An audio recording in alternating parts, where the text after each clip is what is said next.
शुक्रवार को दरअसल अंतर्राष्ट्रीय बाजार में कच्चे तेल की कीमतों में बाजार खुलते ही तेजी देखने को मिली और गिरावट, हल्की तेजी और गिरावट दोनों ही देखने को मिली। ब्रेंट क्रूड $72 प्रति बैरल के आसपास और अमेरिकी WTI लगभग $70 प्रति बैरल से नीचे लुढ़क गया।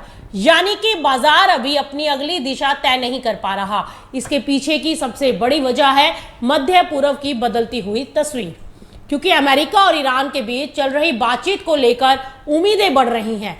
अमेरिकी राष्ट्रपति डोनाल्ड ट्रंप ने दावा किया है कि ईरान लगभग उन सभी शर्तों पर सहमत हो चुका है जिनकी अमेरिका को जरूरत थी।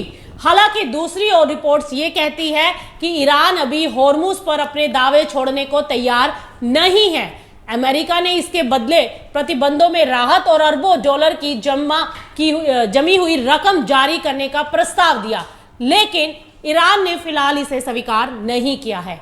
यानी कि शांति की उम्मीद तो है, लेकिन अभी भी अनसर्टेनिटी बनी हुई है और यही वजह है कि बाजार पूरी तरह से निश्चित नहीं है।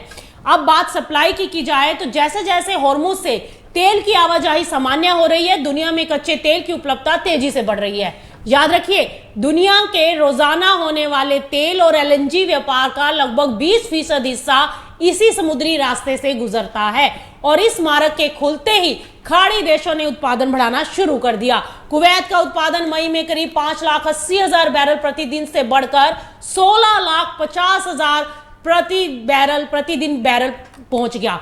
वहीं सऊदी अरब का निर्यात फरवरी से पहले तक लगभग 90% स्तर तक वापस आ चुका है। इतना ही नहीं, कम से कम 5 सुपर टैंकर जिनमें करीब 1 करोड़ बैरल सऊदी कच्चा तेल था, होर्मुज पार कर चुके हैं। सऊदी अरामको ने एशियाई खरीदारों को अट्रैक्ट करने के लिए स्पॉट प्राइसिंग भी शुरू कर दी है, जिससे बिक्री और तेज हो सके।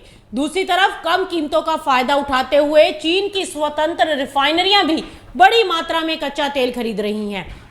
लेकिन अब यहां पर एक दिलचस्प तस्वीर ईरान से भी आ रही है। रिपोर्ट्स के अनुसार ईरान के करीब 5 करोड़ 80 लाख बैरल कच्चे तेल का अभी तक खरीदार नहीं मिला है और ये समुद्र में फ्लोटिंग स्टोरेज में पड़ा हुआ है। यानी कि तेल तो मौजूद है, लेकिन ईरान को अभी बाजार नहीं मिला। उधर अमेरिका से आए कमजोर रोजगार आंकड़ों ने भी तेल बाजार पर असर डाला और जून में उम्मीद से कम नौकरियां जुड़ने के बाद यह संभावना बढ़ी है कि फेडरल रिजर्व फिलहाल ब्याज दरें नहीं बढ़ाएंगे और इससे अमेरिकी डॉलर में मजबूती नहीं आई और कमोडिटी बाजार को कुछ सपोर्ट मिल गया। लेकिन बावजूद इसके बाजार में सबसे बड़ा दबाव ओवर सप्लाई यानी जरूरत से ज्यादा तेल उपलब्ध होने की उम्मीद का है। ऐसे में माना जा रहा है कि फिलहाल ब्रेंट क्रूड का फ्यूचर मार्केट भी ये संकेत दे रहा है कि आने वाले समय में सप्लाई मांग से ज्यादा रह सकती है। और अब सबसे बड़ा सवाल कि क्या कच्चा तेल अब सस्ता हो जाएगा अगर अमेरिका और ईरान के बीच समझौता हो जाता है और होर्मुज पूरी तरह से खुल जाता है और सऊदी अरब, कुवैत समेत ओपेक देश उत्पादन बढ़ाते रहे तो तेल की कीमतों पर लाजमी दबाव बना रह सकता है।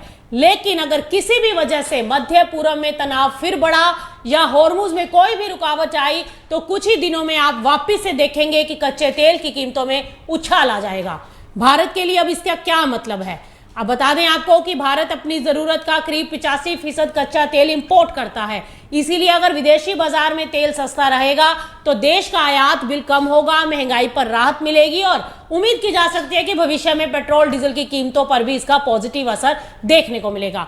लेकिन फिलहाल एक बात तो बिल्कुल साफ है कि तेल की अगली चाल अब सिर्फ डिमांड और सप्लाई नहीं, बल्कि अमेरिका, ईरान की कूटनीति और मध्य पूर्व की राजनीति ही तय करेंगे।